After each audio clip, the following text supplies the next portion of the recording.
Assalamualaikum warahmatullahi wabarakatuh.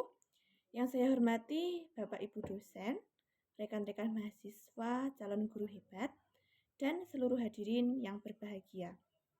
Perkenalkan, saya Ofni Elvina, mahasiswa pendidikan guru sekolah dasar yang sedang mempersiapkan diri menjadi seorang pendidik untuk generasi penerus bangsa.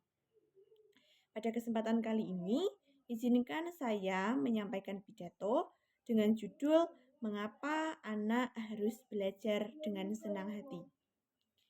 Karena sebagai calon guru SD, saya memiliki keyakinan bahwa hati yang bahagia adalah pintu masuk utama menuju belajar yang bermakna.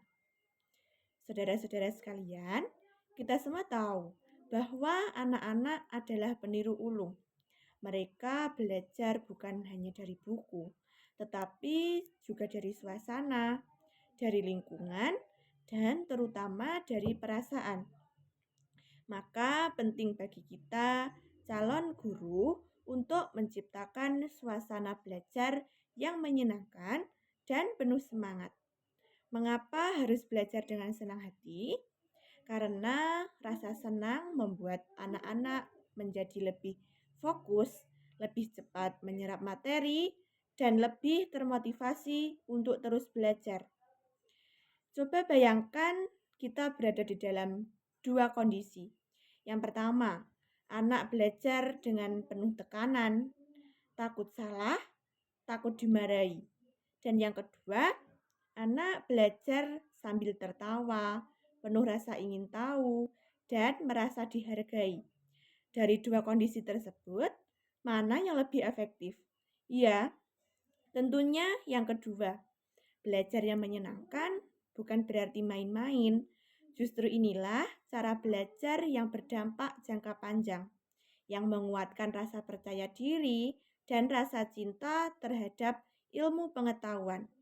Contohnya, ketika seorang guru mengajak anak berhitung sambil bermain balok warna-warni, anak tidak hanya belajar matematika, tetapi juga belajar logika, kerjasama, dan rasa senang.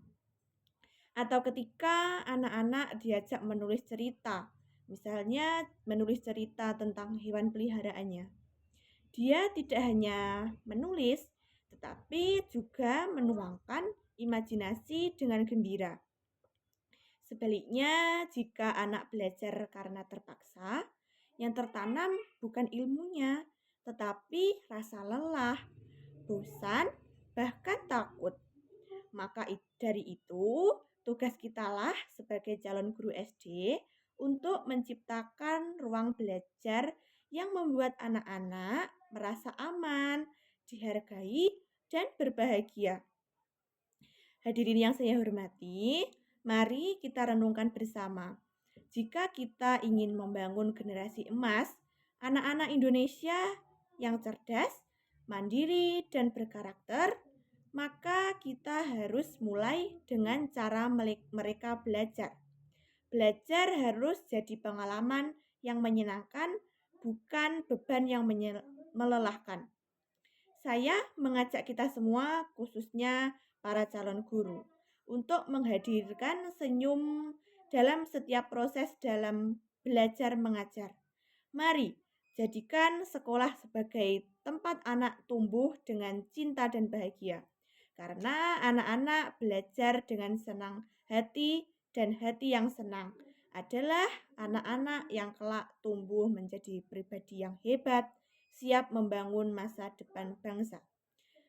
Mungkin cukup sekian pidato yang dapat saya sampaikan. Apabila ada kurang lebihnya mohon maaf. Wassalamualaikum warahmatullahi wabarakatuh.